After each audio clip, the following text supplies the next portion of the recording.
Bueno, buen día.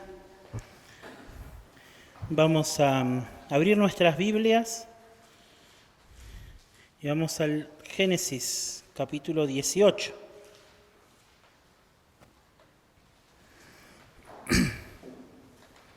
Hoy vamos a abarcar dos capítulos, el capítulo 18 y el capítulo 19, que nos cuentan una sola historia, ¿sí? Cuentan una sola historia. Y para quienes estamos de alguna manera un poco más familiarizados con las historias de la Biblia, esta es una historia muy conocida. Incluso en la cultura popular es una historia muy conocida, que es la historia de la destrucción de las ciudades de Sodoma y Gomorra. Bien, lo que vamos a hacer, no vamos a leer al principio toda la historia, bien, sino que vamos a ir leyéndola a medida que vamos avanzando y vamos a ir explicando y aplicando bien esta historia. Así que yo les voy a pedir que me acompañen con una oración y vamos a pedirle al Señor que nos ayude. Señor, en esta mañana queremos pedirte tu ayuda para poder recibir tu palabra, Señor. Sin duda, el mensaje de estos dos capítulos es un mensaje duro de recibir y de escuchar, Señor. Señor, escuchar acerca de tu justicia y escuchar acerca de nuestra culpabilidad, Señor, muchas veces nos tienta, Señor, a buscar excusas, nos tienta incluso levantar acusaciones contra tu trono. Y yo quiero pedirte que ahora puedas enviar tu Espíritu Santo para que nos libre de esos engaños, Señor. Que podamos leer tu palabra, recibirla tal como es, y que ella pueda ser, Señor, para salvación de nuestras almas y para consuelo de aquellos que son de tu Hijo. Señor, que aquellos que no son de Cristo hoy puedan ser confrontados con tu justicia, que aquellos que aún no han confiado en Jesús puedan hoy escuchar tu palabra, Señor, y venir al único que los puede salvar.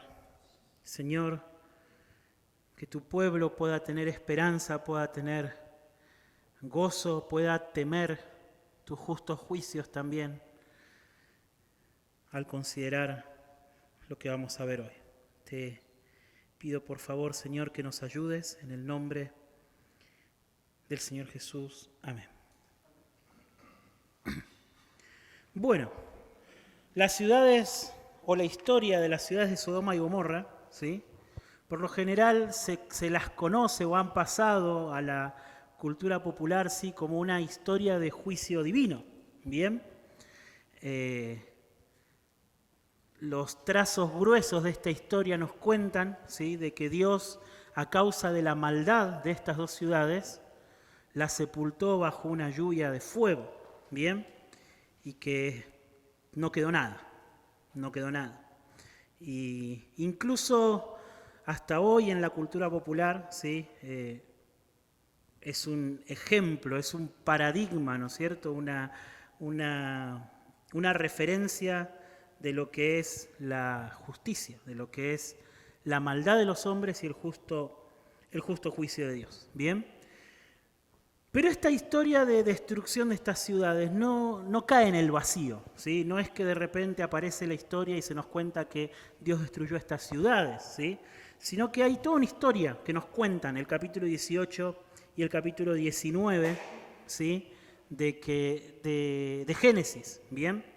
Y cuando nosotros leemos esta historia, historias como esta o como las del diluvio, que es muy parecida a esta, ¿bien?, a veces podemos ser tentados a sorprendernos de que el Señor destruya por completo ciudades enteras, sepultando hombres, mujeres, niños, animales, trayendo una destrucción tan severa, ¿bien?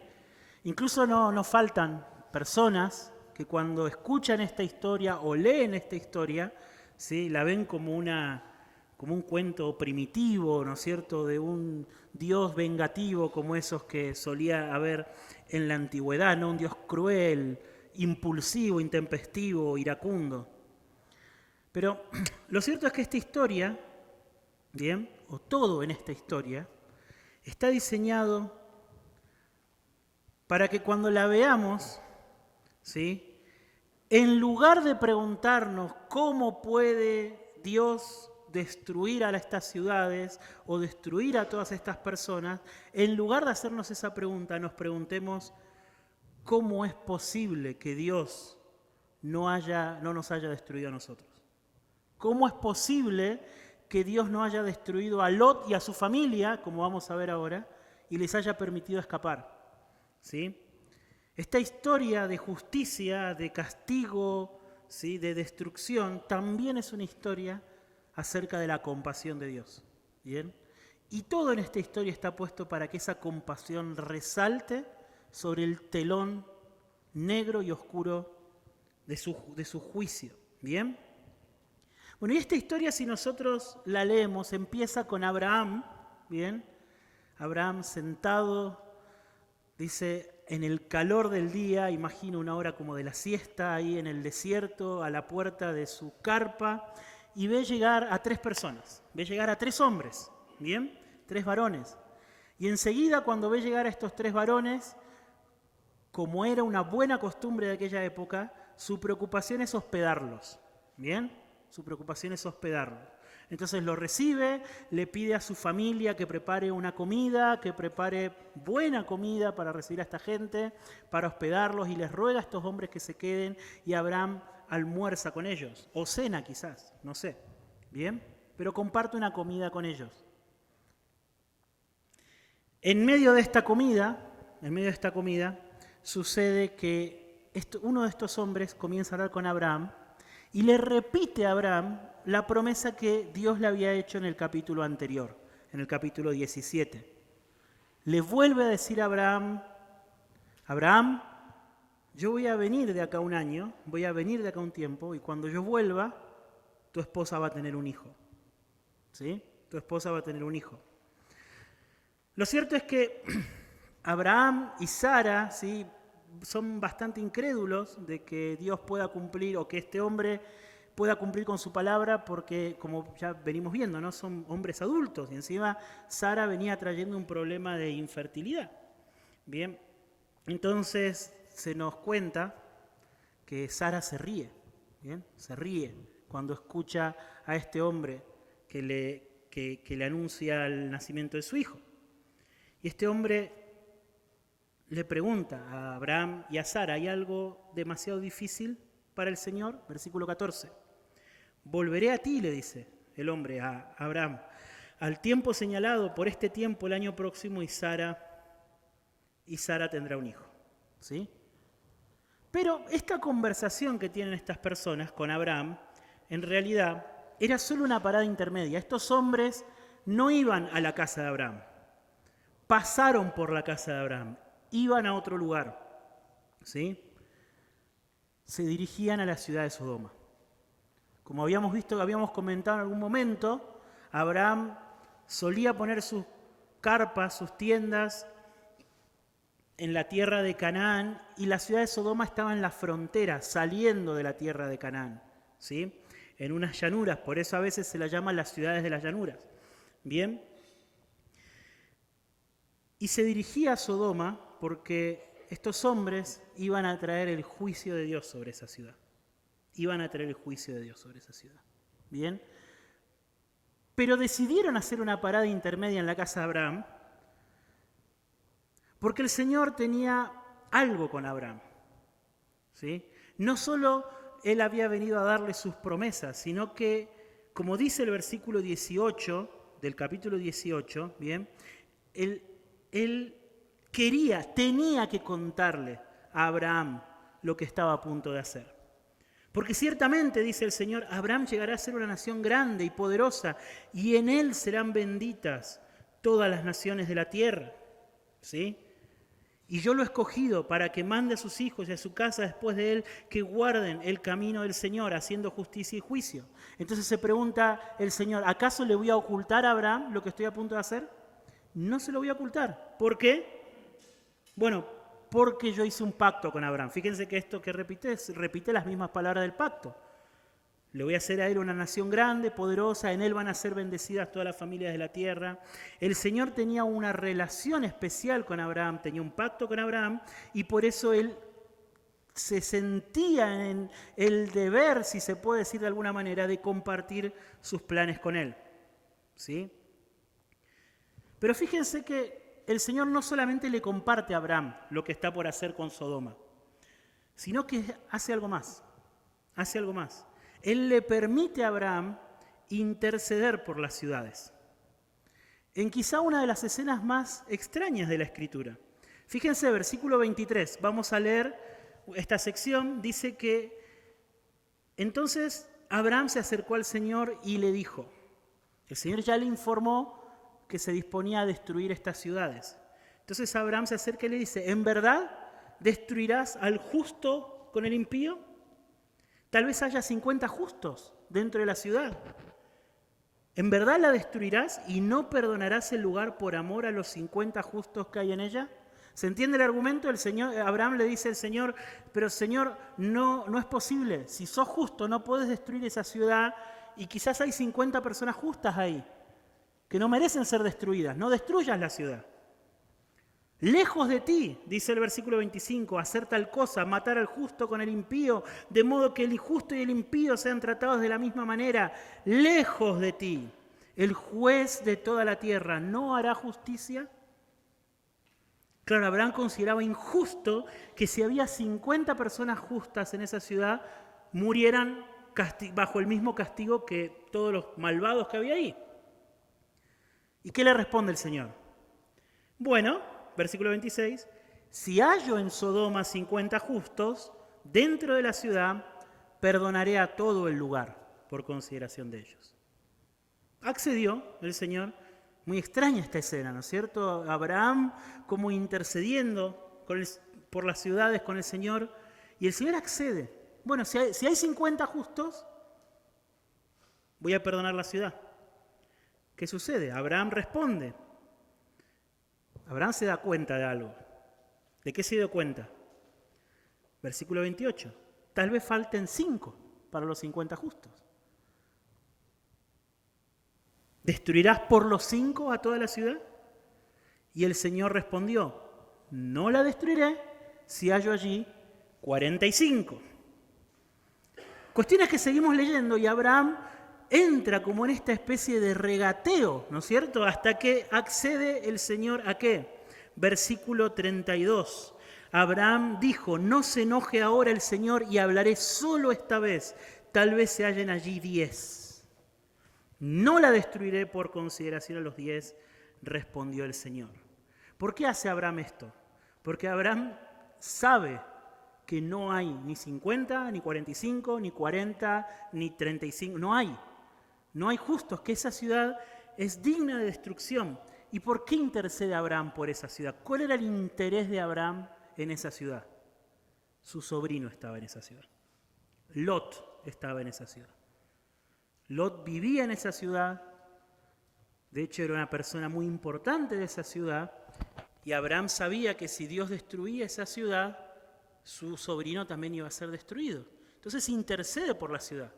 El asunto es que Abraham se da cuenta que no hay personas justas, que esa ciudad de verdad merece la destrucción.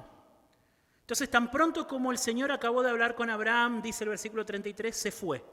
Y Abraham volvió a su lugar. Sale el Señor. Abraham sabe, mis hermanos, que lo que él estaba haciendo era pisar suelo santo. Fíjense que cuando nosotros leemos sus palabras, a cada paso percibimos el temor. El temor. Señor, yo sé que soy polvo, yo sé que soy ceniza, quizás si tengas consideración, ¿sí?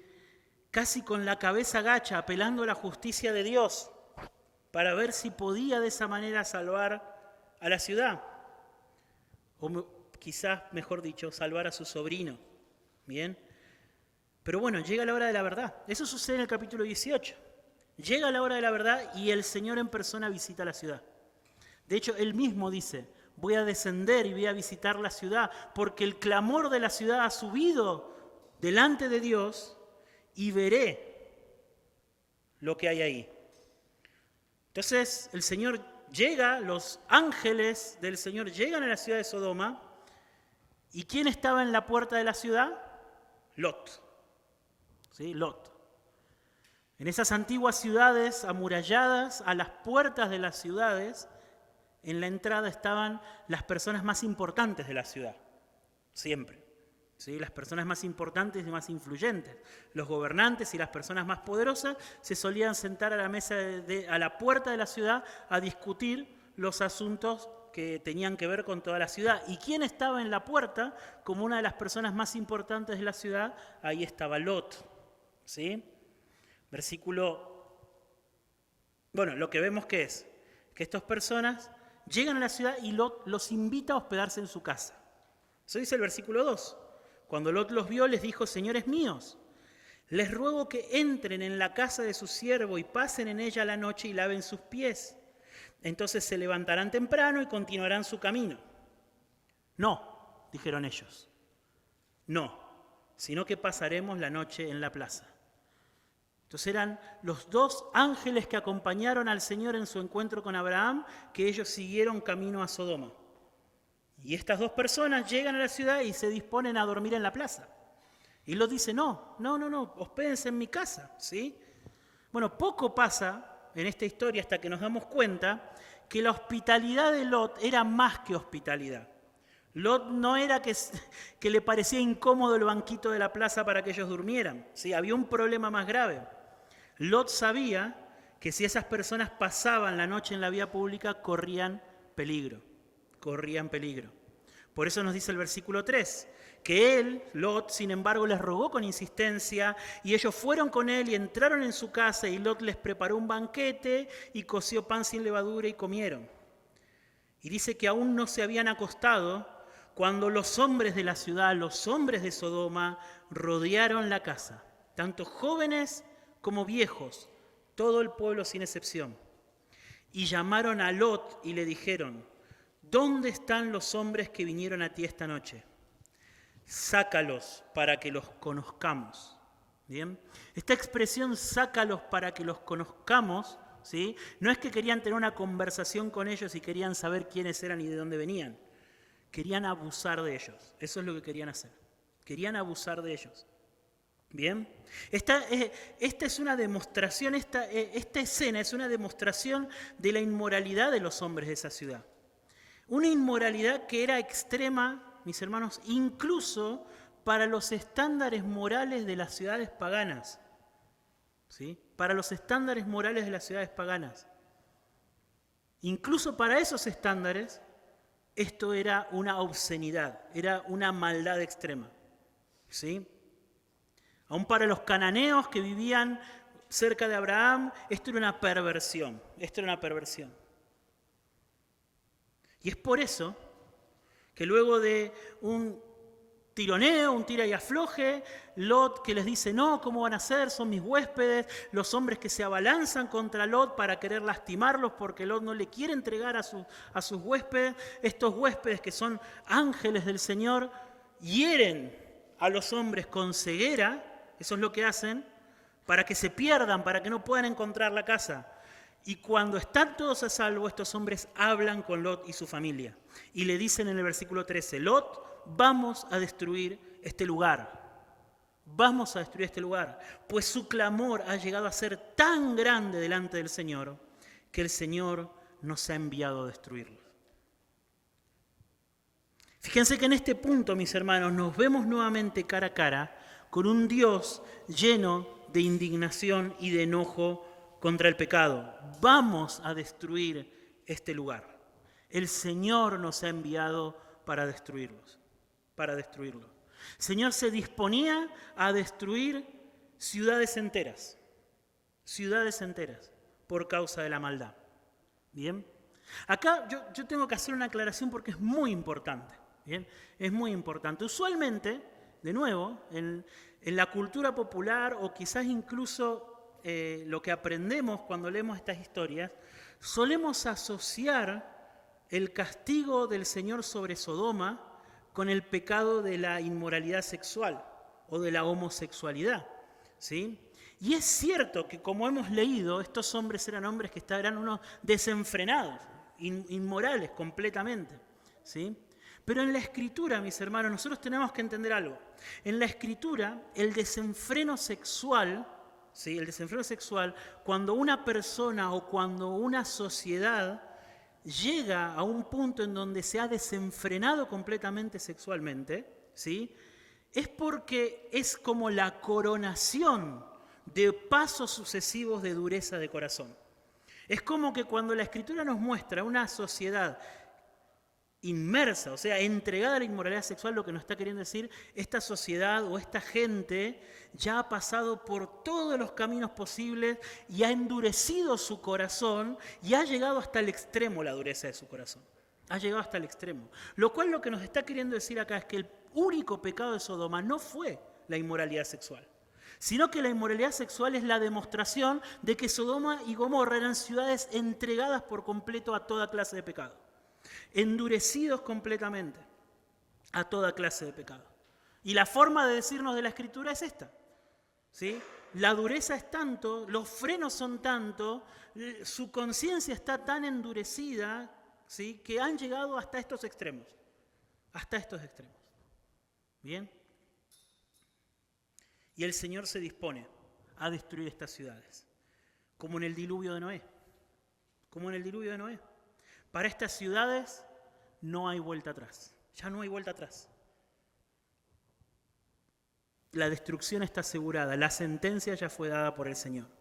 Hombres, mujeres, niños, animales, no va a quedar nada, ¿sí? Y acá es donde se levantan las preguntas que planteábamos al principio, en donde uno dice, bueno, pero ¿no será demasiado? Como Abraham, ¿no es cierto? Señor, si hay alguna persona justa, ¿igual lo vas a destruir? ¿Acaso no es muy drástico eliminar por completo las ciudades? Historias como esta horrorizan a nuestra cultura, al hombre de esta época, de nuestra época. ¿Por qué? Porque somos para nosotros es muy fácil pensar que el juicio es severo, pero nuestros ojos no tienen la claridad para ver de la gravedad de la maldad. Lo tremenda que es la maldad frente a los ojos de Dios. Porque sin duda Abraham tenía razón, Dios es el juez de toda la tierra y Él va a hacer lo que es justo. ¿Sí? Y todo el resto de esta historia es una demostración de que lo que Dios estaba a punto de hacer es justo. Lo que vamos a ver ahora, cuando avancemos, es que Dios es justo cuando se dispone a destruir al pecador. Dios es justo cuando se dispone a destruir al pecador. Fíjense, lo primero que quiero que veamos, mis hermanos, es que el juicio de Dios en esta historia es una respuesta al pecado. Dios no es un Dios iracundo que un día se enojó, se levantó con el pie izquierdo y lo primero que se le cruzó fueron estas ciudades y se dispuso a destruirlas, como a veces nos pasa a nosotros, ¿no es cierto? Que a veces nos levantamos cruzados, dormimos mal, nos levantamos de mal humor, se nos cruza nuestra esposa, alguno de nuestros hijos nos dice algo que no nos gusta y empezamos a ladrarles. Así a veces somos nosotros, pero Dios no es así, mis hermanos. Lo que Dios estaba a punto de hacer, el juicio de Dios, es una respuesta a su pecado. Fíjense lo que dice Génesis 18:20. El Señor le dijo a Abraham, el clamor de Sodoma y Gomorra ciertamente es grande y su pecado es sumamente grave. Su pecado, el pecado de estas ciudades era sumamente grande. Era tan grave, que el Señor en persona descendió para ejecutar la sentencia. ¿Sí? Toda la escena de inmoralidad que nosotros vimos en la puerta de la casa de Lot es solamente una ventana mis hermanos, que nos deja ver cómo se respiraba la maldad en esa ciudad. La inmoralidad, la perversión, el odio. Eso es lo que se respiraba en esa ciudad, ¿sí? Dios, mis hermanos, Dios no destruyó a una pobre ciudad que solamente hacía lo mejor que podía. Dios no destruyó a una pobre ciudad, ¿sí? Dios descendió a destruir una ciudad inundada de maldad. Inundada de maldad. Eso es lo primero que tenemos que ver en este capítulo, en esta historia. Dios se dispuso a ejecutar su juicio como una respuesta al pecado de Sodoma, ¿sí? Lo segundo que nos enseña esta historia es que esa respuesta de Dios al pecado de Sodoma fue una respuesta justa. Era justo, ¿sí? Fíjense cuando Abraham intercede con el Señor. Una de las cosas que quedan claras ahí, ¿sí?, es que tanto Abraham como el Señor en esa conversación hay algo que no ponen en discusión. Y es que sea lo que sea que Dios termine haciendo va a ser justo. Sea lo que sea que Dios termine haciendo va a ser justo. Incluso Abraham, cuando empieza a interceder y le pide a Dios que no destruya la ciudad, aunque si llegara a encontrar 50 hombres justos, él le dice, eso sería injusto. Y el juez de la tierra, o sea, el Señor, él tiene que hacer lo que es justo, ¿sí? Él tiene que hacer lo que es justo. Abraham intercede justamente por la ciudad sobre la base de la justicia de Dios. Sobre la base de la justicia. ¿Cuál era el problema con ese argumento? El problema con el argumento de Abraham, o mejor dicho, Abraham se quedó sin argumento cuando se dio cuenta que no había personas justas ahí. Cuando se dio cuenta que no había personas justas. Como leímos recién esa escena vergonzosa, esa escena inmoral de todos los hombres de la ciudad rodeando la casa de Lot para pedirles que le entreguen a sus huéspedes para poder abusar de ellos. Esa era la clase de cosas que se vivían en esa ciudad. Era justo que Dios la destruyera. Es justo que Dios castigue la maldad. Es lo apropiado. Es lo que corresponde. Es lo que corresponde a un juez justo. ¿Sí? Entonces, en primer lugar, dijimos que el juicio de ese es por causa de su pecado. En segundo lugar, que ese juicio es justo, que es lo que corresponde, que no es excesivo. En tercer lugar, también vimos que el juicio de Dios vino sobre la ciudad y sobre todos los que amaron esa ciudad. ¿Bien? Hay una conversación que se da entre Lot y el resto de su familia. Fíjense el versículo 14. Luego de que los ángeles le dicen a Lot, Lot, prepara tu familia para que salgan, porque voy a destruir la ciudad. Lot, dice el versículo 14, salió y habló a sus yernos, que estaban por casarse con sus hijas, y les dijo, levántense, salgan de este lugar, porque el Señor destruirá la ciudad. Pero a sus yernos les pareció que bromeaba. Lo cierto es que sus yernos no escaparon. Y en el versículo 26, ya con Lot, su esposa y sus hijas corriendo, huyendo de la ciudad, los ángeles le dicen, huyan de la ciudad y no miren atrás. No miren atrás porque Dios va a destruir la ciudad. Y dice el versículo 26, pero la mujer de Lot, que iba detrás de Lot, miró hacia atrás y se convirtió en una columna de sal. ¿Sí? O sea, el juicio de Dios vino sobre la ciudad y sobre todos los que amaron esa ciudad. Sobre todos los que amaban vivir como se vivía en Sodoma. Incluso la mujer de Lot, habiendo escapado, habiendo salido ella de la ciudad de Sodoma, la ciudad de Sodoma no había salido de su corazón y Dios terminó destruyéndola por eso. Dios terminó destruyéndola por eso. Y en cuarto lugar, lo que vemos es que el juicio de Dios sobre la maldad de Sodoma fue la destrucción total. Ese fue el juicio. Versículo 23 del capítulo 19. Después de que ya Lot y su familia habían escapado, dice que el sol había salido sobre la tierra cuando Lot llegó a la ciudad de Zoar. Huyó Lot de Sodoma. Entonces el Señor hizo llover azufre y fuego sobre Sodoma y Gomorra de parte del Señor de los cielos. Él destruyó aquellas ciudades y todo el valle y todos los habitantes de las ciudades y todo lo que crecía en la tierra. Pero la mujer de Lot, que iba tras él, miró hacia atrás y se convirtió en una columna de sal. Y Abraham se levantó muy de mañana y fue al sitio donde había estado delante del Señor, ahí donde había estado conversando con estos tres hombres.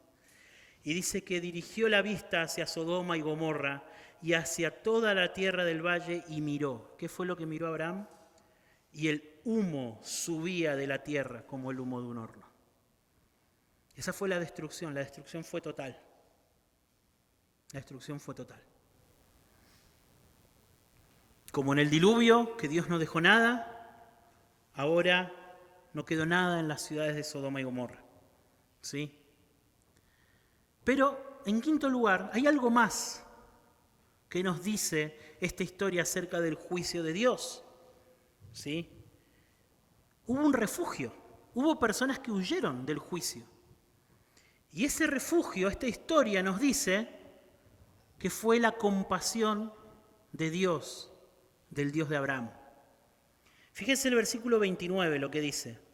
Pero cuando Dios destruyó las ciudades del valle, se acordó de Abraham e hizo salir a Lot de en medio de la destrucción cuando destruyó las ciudades donde había habitado Lot. Fíjense la intercesión de Abraham por la ciudad era una intercesión por Lot. Y el Señor tuvo compasión de Abraham e hizo salir a Lot. Cómo eligió las palabras el narrador es muy importante. Sin duda, el Señor tuvo compasión de Lot, pero no nos dice eso acá. Él nos dice que Él tuvo compasión de Abraham y que por eso hizo salir a Lot. ¿Sí?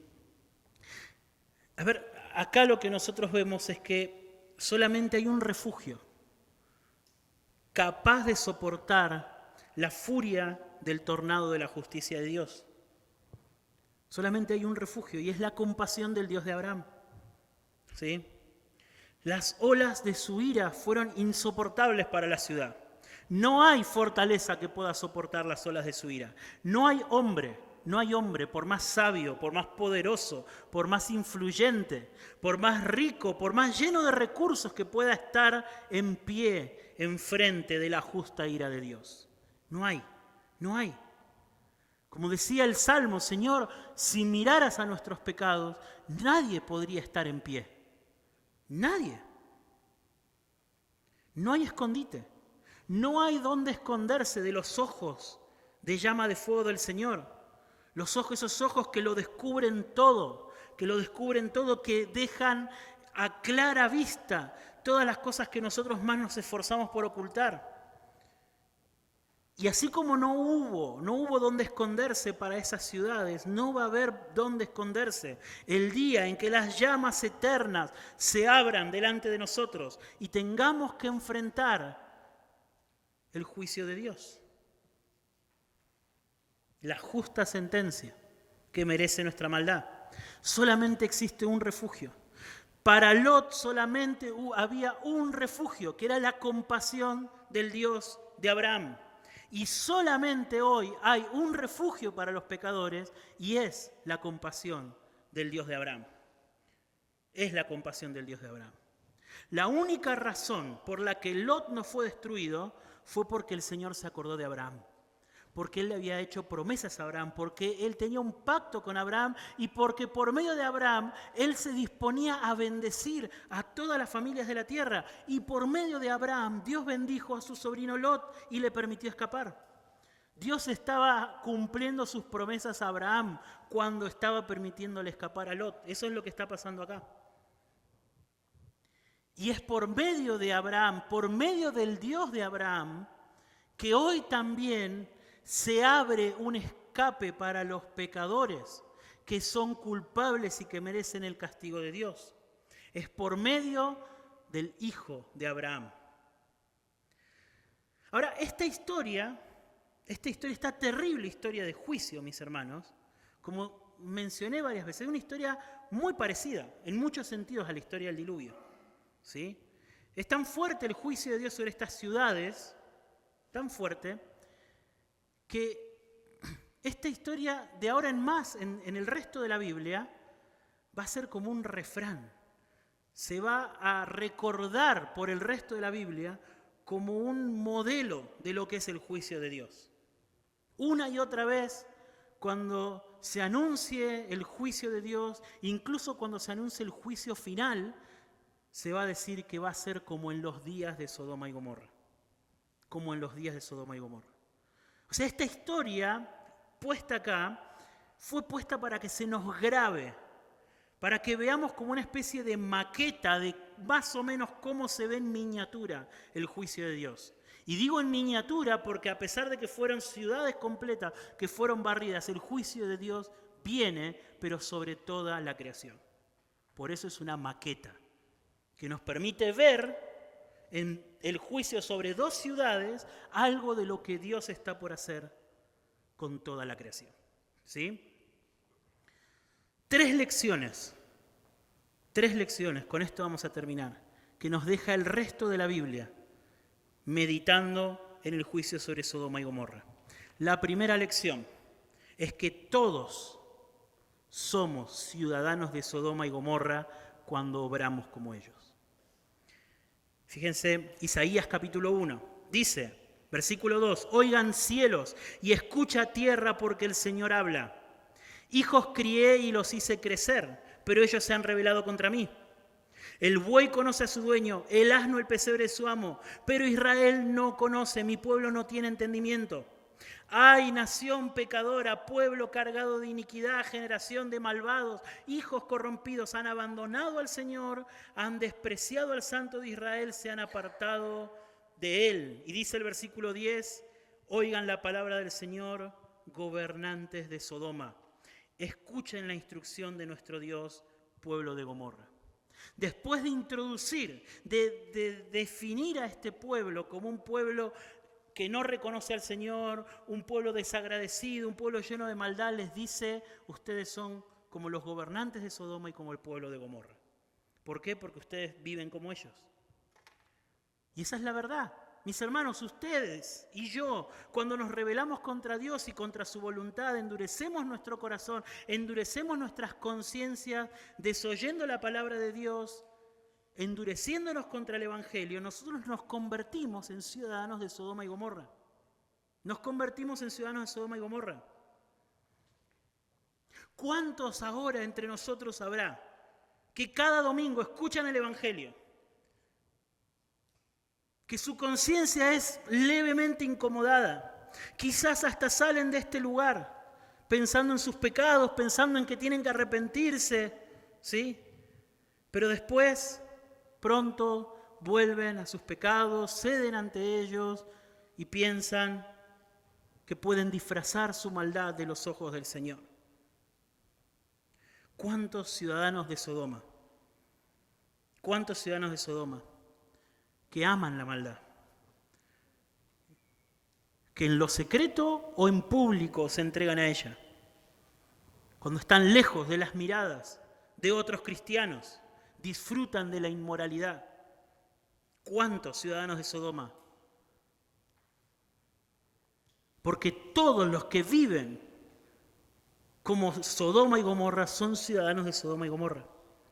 Esa es la primera lección, eso es lo primero que la Escritura resalta. Hemos leído en Isaías, pero una y otra vez en el Antiguo y en el Nuevo Testamento se resalta ustedes como Sodoma y Gomorra, ustedes como Sodoma y Gomorra, ustedes como el pueblo de Sodoma. Primera lección entonces, todos somos ciudadanos de Sodoma y Gomorra cuando vivimos como ellos. Segunda lección, que Dios va a traer la misma condenación de Sodoma y Gomorra sobre los que se rebelan contra Él. Dios va a traer la misma condenación. Eso fue un evento que sucedió en aquel momento en los días de Abraham, pero está puesto ahí como una advertencia de lo que viene contra nosotros si continuamos viviendo como ciudadanos de Sodoma y Gomorra. No fue simplemente algo que pasó y quedó en el olvido. Es una advertencia, es una gran señal para nosotros del juicio que Dios está trayendo. Esa es la segunda lección. El Señor mismo juró por sí mismo que iba a convertir a todos sus enemigos, los iba a hacer como hizo con Sodoma y Gomorra. Dice Sofonías capítulo 2 versículo 9, por tanto, vivo yo, declara el Señor de los ejércitos. Está jurando. Esa es la fórmula del juramento. Vivo yo, dice el Señor de los ejércitos, Dios de Israel, que Moab será como a Sodoma y Amón como Gomorra, campo de ortigas y mina de sal, una desolación perpetua. Todos los enemigos del Señor van a sufrir el mismo juicio que sufrieron Sodoma y Gomorra. Desolación completa. El mismo Señor en persona va a ejecutar su juicio sobre todos los que se rebelen contra Él. Sobre todos. Entonces, si esto no nos hace temer, ¿qué cosa nos va a hacer temer? ¿Qué cosa nos va a hacer temer si esto no nos hace temer? El fuego que cayó aquella mañana sobre las ciudades de Sodoma y Gomorra, un día va a caer sobre las cabezas de aquellos que se hayan rebelado contra el Señor, si no se arrepienten de su maldad. La destrucción y la desolación de sus almas va a ser eterna. Campo de ortigas y mina de sal, dice el Señor. Campo de ortigas y mina de sal. Desolación eterna. Sus corazones van a vivir la angustia y la soledad del desierto. El mismo Señor se va a encargar de eso. Y lo va a hacer justamente porque su condenación va a ser justa. Su condenación va a ser justa. Un predicador lo puso de esta manera, dijo algo así, dijo que lo último que van a escuchar los pecadores antes de ser arrojados al infierno por la eternidad va a ser a los ángeles, a los redimidos y a toda la creación aplaudiendo a Dios por arrojarlos al infierno. ¿Por qué? Porque eso va a ser lo justo, eso va a ser lo apropiado, eso va a ser lo que corresponde, eso va a ser Dios va a ser glorificado cuando haga justicia. Va a ser tan apropiado el castigo, va a ser tan apropiado que el cielo va a alabar a Dios cuando Él haga justicia contra los pecadores, como lo hizo con Sodoma, como lo hizo con Sodoma. Todo el dolor que hemos causado, usted y yo sabemos que hemos causado dolor, todo el dolor que hemos causado, todas las personas a las que traicionamos, a las que lastimamos, todos esos seres queridos que confiaban en nosotros y a quienes nosotros engañamos, todo eso, todo el daño que hicimos y sobre todo toda la deshonra que hemos llevado al nombre de Dios, ese día va a ser justamente castigado. Ese día va a ser justamente castigado. Cuando nuestra maldad se haga evidente en el día del juicio final y veamos con claridad todo lo que hemos hecho y lo que nuestros hechos realmente merecen, va a ser claro frente al juez y frente a toda la creación. Y usted y yo, si no tenemos a alguien que nos defienda, vamos a buscar dónde escondernos y no va a haber lugar. No va a haber lugar. Vamos a pedir, como dice el libro de Apocalipsis, vamos a pedirle a las montañas que caigan sobre nosotros, a ver si al menos eso nos puede ocultar de la justa ira de Dios y de su Hijo.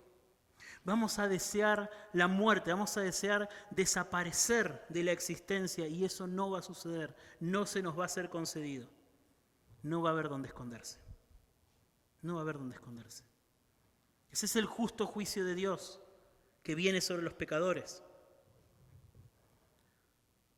Ese es el justo juicio de Dios que viene sobre los pecadores. Entonces, la historia de Sodoma y Gomorra nos enseña primero que todos somos ciudadanos de Sodoma y Gomorra cuando nos comportamos como ellos, que el juicio de Dios que vino sobre Sodoma y Gomorra es una advertencia de lo que viene sobre los pecadores, y en tercer lugar, que por medio de Jesús, el Hijo de Abraham, hay perdón para Sodoma. Hay perdón para los ciudadanos de Sodoma si ellos se arrepienten. Fíjense, el Señor Jesús en una oportunidad dijo esto, Mateo capítulo 11. Estaba hablando a una ciudad a los ciudadanos de una ciudad llamada Capernaum. Y dice el versículo 23, ¿y tú, Capernaum, acaso serás elevada hasta los cielos? Hasta el Hades descenderás. Porque si los milagros que se hicieron en ti se hubieran hecho en Sodoma, ésta hubiera permanecido hasta hoy. Si los milagros que se hicieron en ti se hubieran hecho en Sodoma, ésta hubiera permanecido hasta hoy. Sin embargo, les digo que en el día del juicio será más tolerable el castigo para la tierra de Sodoma que para ti. Este versículo, estas palabras de Jesús nos enseñan dos cosas. Número uno, que aquellos que han recibido más del Evangelio, más luz del Evangelio, también van a recibir mayor condenación si no responden al Evangelio, ¿verdad? Eso es lo que dice acá. Dice que en el día del juicio va a ser más tolerable el castigo para la tierra de Sodoma que para la tierra de Capernaum. ¿Por qué? Porque en Capernaum el Señor hizo milagros que no hizo en Sodoma. El Señor se reveló a la ciudad de Capernaum como el Mesías, como el Salvador, mostró las señales y ellos no quisieron creer. Eso Él no hizo en Sodoma. En Sodoma Él fue, buscó a Lot, se fue y la destruyó. Los dos son destrucciones justas, pero hay una que recibió más advertencias, hay una que recibió más luz, hay una ciudad que vio caminar por sus calles al Mesías y fue Capernaum.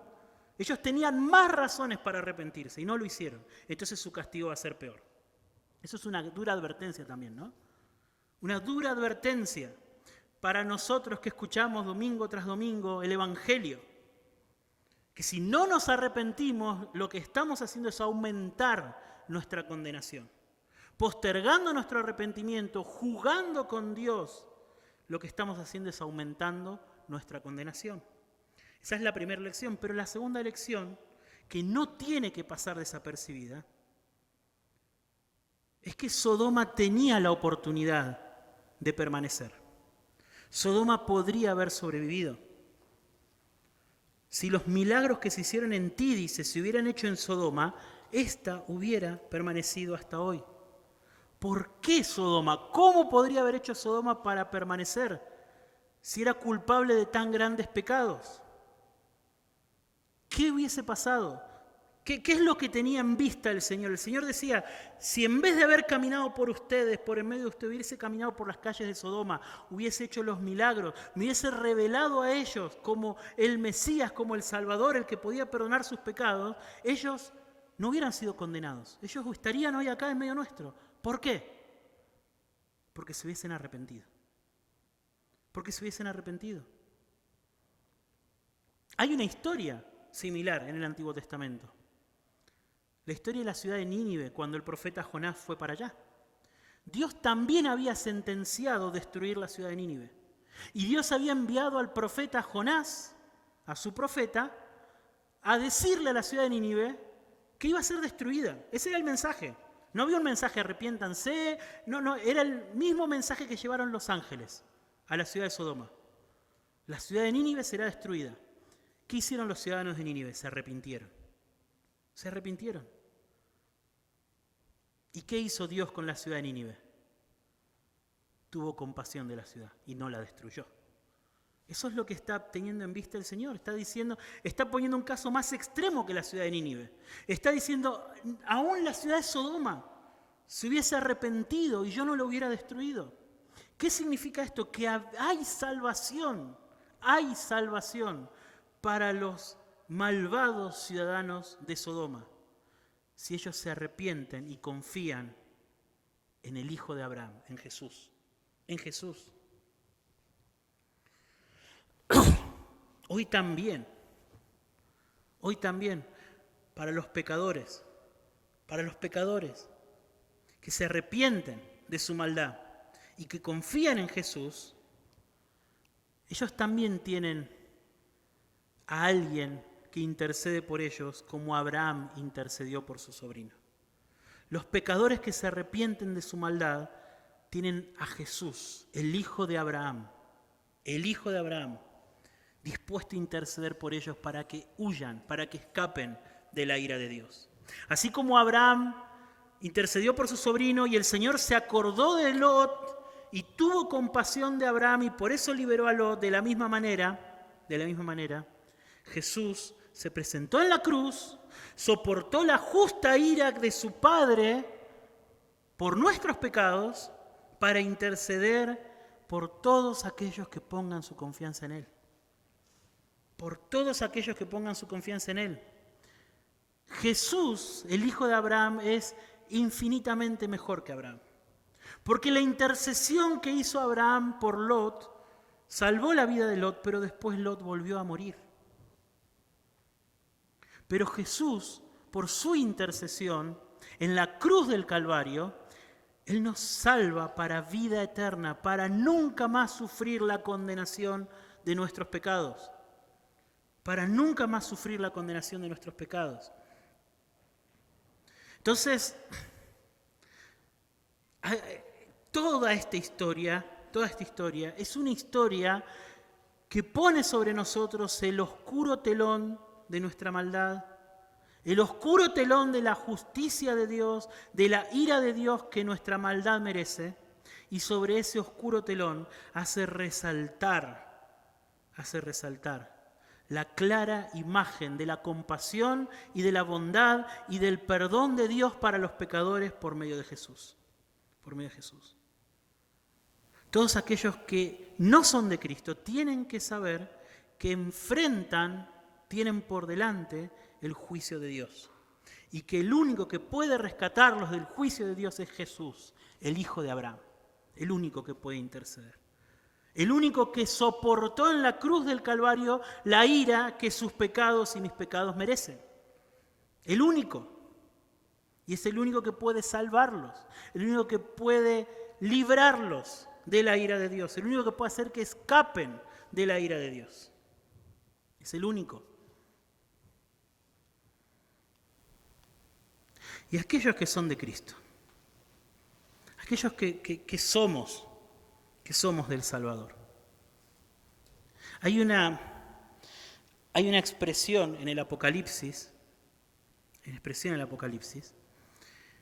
en donde los ángeles cantan en el cielo, dirigiéndose a los santos que también están en el cielo, y les dice: teman a Dios y denle la gloria, porque la hora de su juicio ha llegado.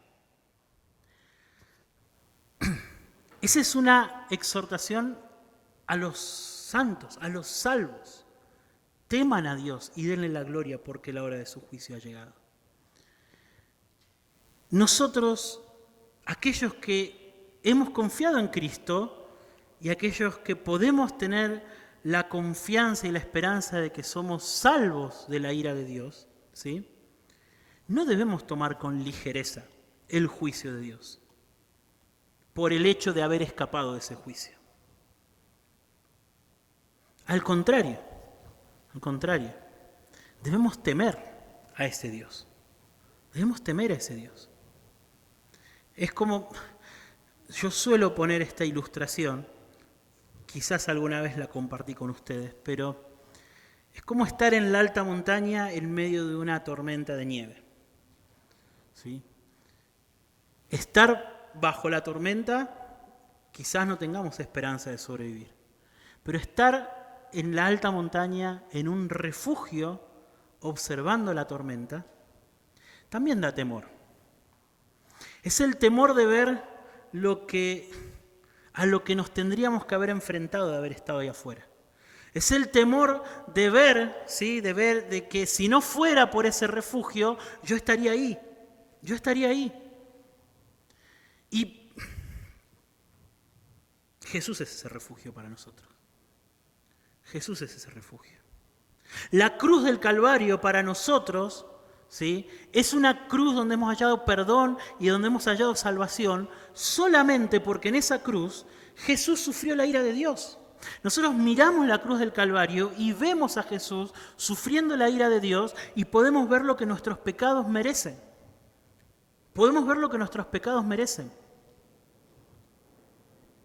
Y somos llamados también a arrepentirnos continuamente de nuestros pecados.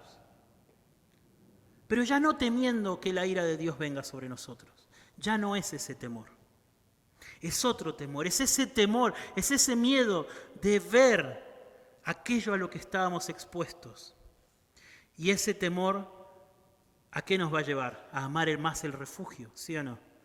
Cuando yo veo la tormenta de nieve y veo toda la dificultad que hay afuera y veo que posiblemente yo hubiese muerto ahí afuera, yo amo y disfruto más del refugio en el que estoy.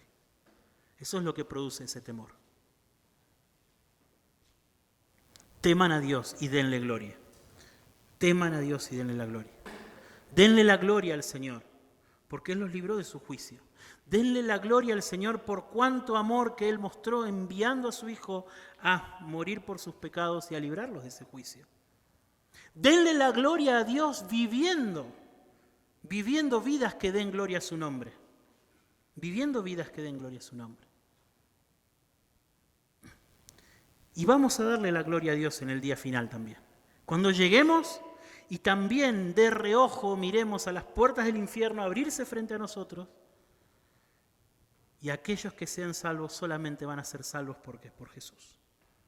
Y ahí le vamos a dar la gloria a Dios. No va a ser por nuestras obras. No fuimos mejores que nadie. No fuimos más santos, ni perfectos, ni nada por el estilo. Va a ser solo por Jesús. Y solamente por Él. ¿Oramos? Señor, te agradezco por tu palabra en esta mañana. Y yo te ruego, Señor, que uses y envíes tu palabra, Señor, para obrar conforme a la necesidad de cada corazón, Señor. Señor, que ningún hijo tuyo, Señor, sea perturbado, ni que tenga dudas sobre su salvación, sino al contrario, que tus hijos sean confirmados, que sean llenos de esperanza, de amor, de gratitud, de temor, al considerar estas palabras. Y también te pido, Señor, que ninguno que no sea tuyo, que no sea hijo tuyo, Señor, reciba un consuelo que no le pertenece. Al contrario, Señor, te pido que toques su corazón, Señor, muevas su conciencia y lo guíes al arrepentimiento. Señor, por favor, hacelo. Te lo pido en el nombre de Jesús. Amén.